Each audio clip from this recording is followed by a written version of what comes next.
माता बहनों ध्यान रखना, एक नेताजी थे, एक नेताजी परीक्षित जी।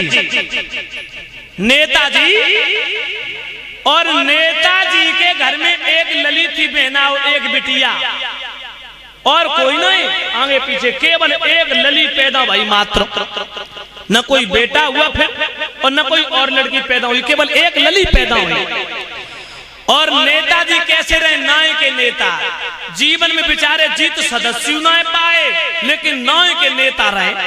अच्छा, उनकी संगत बड़े बड़े लोगों में रहे। रमाकांत जी ध्यान दो, उनकी बैठक और संगत बड़े बड़े लोगों में रहे, हाँ बड़े बड़े नेतन में। तो धीरे धीरे अब सारे जिंदगी निकली उनकी नेतन के संगत में, जाते जाते नेतन की संगत करते। नेतानी जब शाम को आती हैं, जब आते हैं नेताजी तो नेतानी कहती हैं कि नेताजी तुम्हारी सारी जिंदगी निकली नेतन के पेल चप्पी कत पीछे दौड़त दौड़त, और तुम्हें आज दिन तक जो फायदा मिलो ना है, तुम्हारे घर में शौचालय ना है बनो, और तुम्हारी जिंदगी निकली नेतन की पेल चप्पी कत। और नेताजी अब हम पे देखो ना जाते, अब हम इज्जत सम्मान धरती खुटी पे, अब चेट का बारे तेरी, बस सीधी हम ठाड़ी बेड़ी भाषा का प्रयोग करें, क्योंकि तो एक बात की शर्मनाएं लग रही। अब लली जवान हो गई, बिटिया सियानी हो गई, कोई सुंदर घर पर देख ले तो गरीब कोई अच्छो परिवार दाल रोटी वालो, क्योंकि जिम्मेदार को तो करना ही पाया तू, क्योंकि त्याग घर में खाने को कछु है ही नहीं, चुखरियों भूखन मरी जाए रही। नेता न कही परमेश्वरी हम तो ही से हारे, और जगत में इस दुनिया में को उन्हें हरा ना पाओ, लेकिन श्रीमती जी हम तो ही से हारे। तू नेक तसल्ली कर ले, हम ऐसी लली की शादी करें कि क्षेत्र सब तमाशो देखिए, ऐसे अच्छो घर ढूंढे कि सब क्षेत्र तमाशो देखिए। नेता ने कही चेट का बारे कोई सुनना ले रहे, हाय कड़ी खाए घर में तो ना है, दो दाने चुखरियां भूखन मरी जाती बिलबिला के घर में, और क्या कह रहे कि बहुत बड़े जिम्मेदार को बिटिया करेंगे। नेता कहने लगे तू परमेश्वरी देख जाइए होत का, और माता बहनों भाई बंधुओं ने केवल वही काम रहे, भट्टी के धोबे भाई बढ़िया कपड़ा पहनो करे, और सारे दिन नेतन के पीछे पीछे नेतन की संगत करो करें। तो क्षेत्र में लोग नेताजी नेताजी कहने लगे। अब पैसा एक न बेचारे के पास में न कोई सुविधा ले पाई, तो नेताजी एक लड़का देखने गए, एक लड़का, नेताजी को पता चलो कि फलाने गांव में एक बहुत बड़ा पैसे वाला है, बहुत बड़ी पार्टी है, और उसने लगभग में 100 शादियां फेल कर दी, 100 लड़कियां फेल कर दी। कोई लड़की को दोष लगा दिया, कहीं दहेज के पीछे बात बिगड़ गई तो मना कर दिया। नेताजी ने कही अब की बार जाए हम चित करेंगे, अगर मैंने जाको चित्त ना दिला पाओ तो हमसे नेता न कहियो। तो नेताजी ने अपने जो संगी अच्छे अच्छे लोगों से बैठक थी बाबूजी, तो नेताजी ने कही कि ऐसो करो फलाने गांव में एक लड़का है और चलो सब लोग। सो लोगों ने कही चलो यार, नेताजी बहुत साथ में लगे रात हैं, बड़ी पेल चप्पी कतरात, तो एक बिटिया है कछु में मदद कर दो कन्या हित में। तो भाइयों नेताजी के संगे जो बड़े बड़े नेता रहे सब लग गए संगे, सो 10-15 कारें तैयार हुई और राय फरिया बड़े बड़े।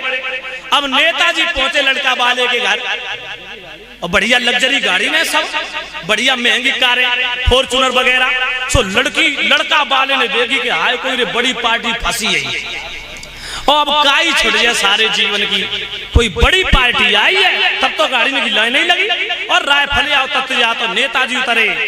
नेताजी ने कही भाई हमने ये सुना कि तुम्हारे घर में एक लड़का है, और जमीन भी अच्छी है, पैसा भी ठीक ठाक है, लड़के की जॉब भी लगी है, और आपका भी मान सम्मान है क्षेत्र में। तो देखो मेरे घर में एक बिटिया है, और सारे जीवन की जो कछु करी कमाई सब लली को दे दिए हम पे है कछु ना, एक लली है केवल। और सुनो, तय करियो तो घाटे में रहियो, तय करियो तो घाटे में रहियो, मुंह खोलो क्या चाहिए तुम्हें। अब लड़का वाले ने सोची नेताजी तो एक बिटिया है, अच्छे लोगों की संगत है, अच्छे नेता है। नेता ने एक बात भूल गए, सुन ले एक बात ध्यान रखना, मेरी बिटिया पे 2 किलो सोनो 3 किलो तो चांदी है। कोई लड़का वाले ने कही कि बहुत मोटी मुर्गी है, अब तो बात बनी यही। नेता ने कही देखो पहले तय कर ले। अब लड़का वाले ने सोची तय करें तो घाटे में रहे बाबूजी। लड़का वाले ने कही अरे नेताजी कैसी बातें करता था। एकांत में जाए के बने जो लड़का वालो रहे लड़का की मम्मी से कही के सुनो बहुत बड़ी पार्टी आई है, नेता है कहूँ को और 2 किलो सोनो 3 किलो चांदी तो बिटिया बता, और एक ही लली है तो जन काका दिए तो मांगो तो घाटे में रहो। अब लड़का वालों निकल के आओ, बोले नेताजी तुम जो दे दियो सो में स्वीकार है। बोले सब पंचन के बीच में फैसला है। अरे कैसी बातें कर रहे हैं नेताजी, आप तो भले आदमी हो, जो दे दियो सो स्वीकार है। अब बने सोची के जब 2 किलो सोनू आइयो चांदी 3 किलो आई तो माला माल शादी पक्की हुई। नेता ने कही सुनो जब मेरी लली को जन्म भाव तो ना बिटिया पैदा भाई तब 3-3 डबुआ यानी कि 3-3 पत्तल और 9-9 डबुआ हमने पसवाए थे पंगत में। एक आदमी के पास 9-9 डबुआ आते 3-3 पत्तल। तो लोगन ने कही हाय तो जब बिटिया पैदा भाई तभी तो माल मिलो खेबे को। तो शादी में जने काका करे नेता माता बहनों भाई बंधुओं।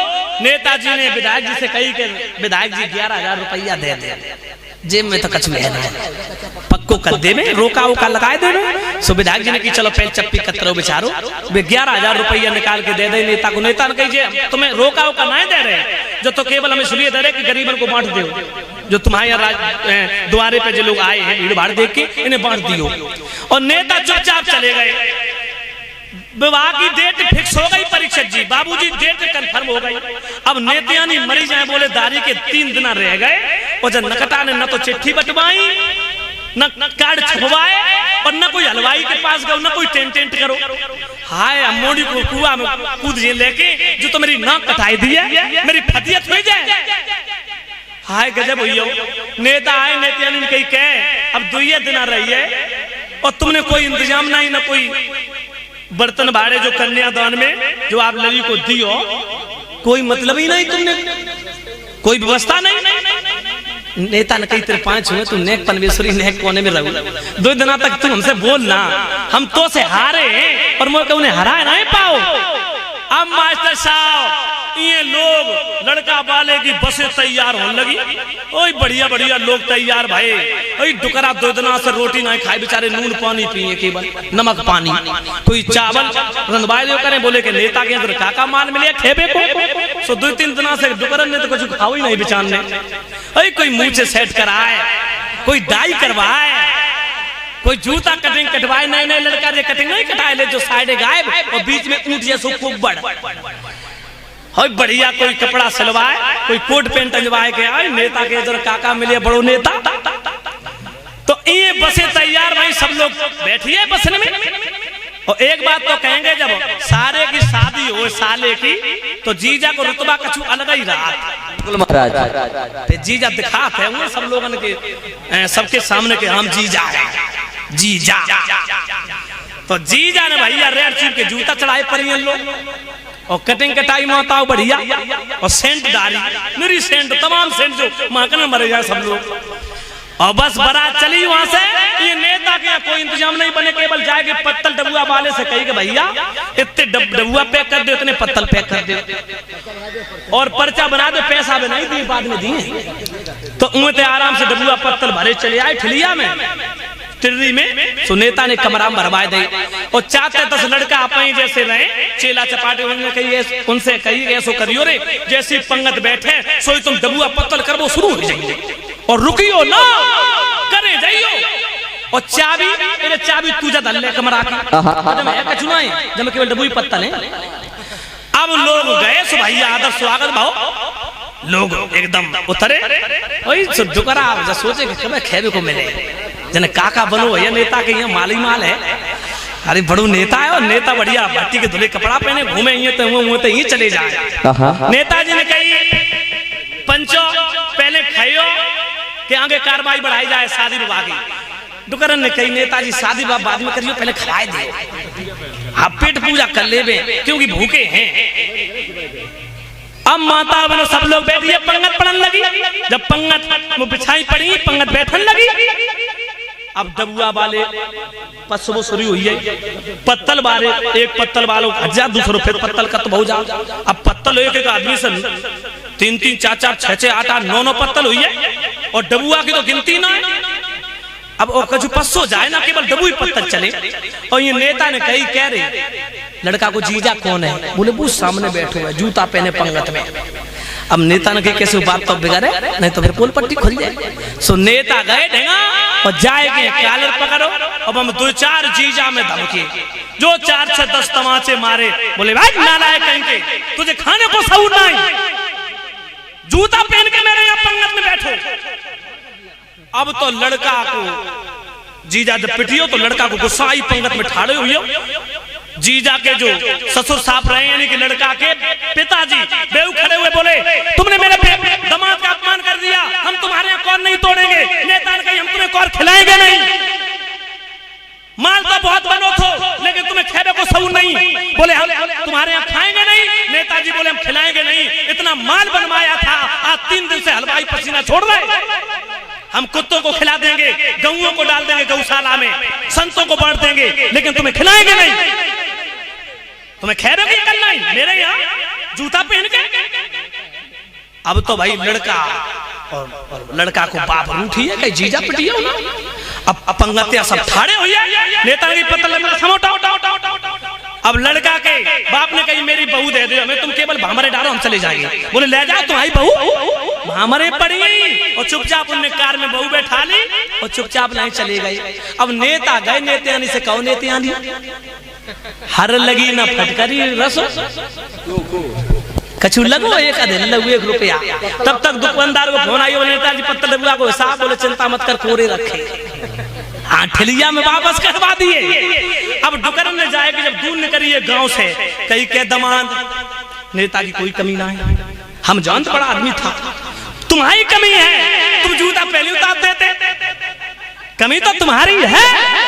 अब नए लड़का नहीं देखे क्या चीज तुमने फदियत कराई रही है, तुम जूता उतार देते तो काका खेबे को मिलतो। डुकर आके दमाद सही बात तो जाए कि कतई कमी नहीं है नेता की 1% तो माल बनो तो हम जकाल तो लंबो नुकसान भाव। डबुआ पत्तल की गिनती देखी थी कितनी 9 डबुआ 10 पत्तल की गिनती नहीं, कोई डबुआ की कोई गिनती नहीं। उसमें कमी तुम्हारी रही केवल दमान। अब सब लोग दमान तो वैसे पिटिए बेचारे। और अब डुकर आओ और खाए ले। बोले हाय दमान तुम्हें शर्म ना आई, तुम कहाँ पढ़े लिखे हो, तुम जूता पहने पंगत में बैठी है तो बड़ो आदमी। अरे भाई कायली लगी। अब वो कहा जाने कि तुम दमान हो को लड़का के जी जाओ। सो चुपचाप बिटिया की शादी इन्हीं के घर लली चली गई। नेताजी ने कहो नेते आनी एक दिल्ला लगो। और बिटिया बहुत अच्छे घर पहुंची और जने 100 शादी फेल कर दी थी। बिटिया में अब निकाल दे तो दहेज की नहीं बनती थी तो शादी वापस कर दे तो एक दिल्ला नहीं लगो है।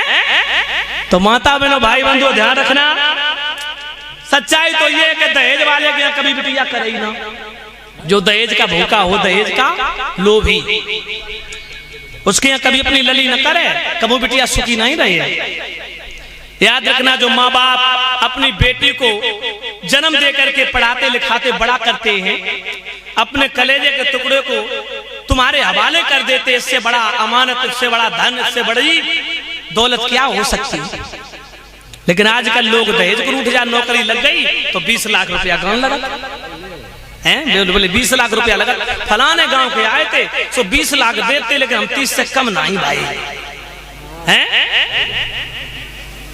ध्यान रखना। इसी के साथ ही साथ 101 मुद्राएं देके सम्मानित कर रहे श्री गोधन सिंह बघरुआ के निवासी हैं, जो भ्राता श्री अवधेश यादव जो कथा आयोजक जिनके मामा श्री हैं मानवर गोधन सिंह बघरुआ के निवासी। 101 मुद्राएं देके सम्मानित कर रहे। 101 मुद्राएं अजीत यादव सनौब राधे श्याम यादव क्रिया, और 201 मुद्राएं और 51 मुद्राएं समस्त स्टाफ को सम्मानित में भेंट कर रहे।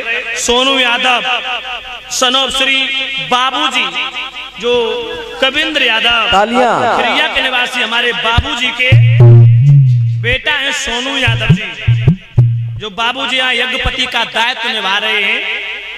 बाबूजी का बेड तो काफी बढ़ गया, बोले ब्यास जी बैठने उठने में बड़ी तकलीफ है, लेकिन क्या करें ड्यूटी है तो ड्यूटी बजे और मुझे वो पद मिला है तो उसका पालन करेंगे। तो बाबूजी के कर कमलों के द्वारा जिनके सुपुत्र सोनू यादव जी ये 201 मुद्राएं देके व्यासपीठ को सम्मानित कर रहे हैं और 51 मुद्राएं देके हमारे समस्त स्टाफ को भगवान कन्हैया सद्भक्ति प्रदान करते रहिए, परमात्म धर्म के क्षेत्र में आगे बढ़ता रहे, ये कामना करेंगे ठाकुर जी से। बोलिए आनंद कंद भगवान की। और इसी के साथ ही साथ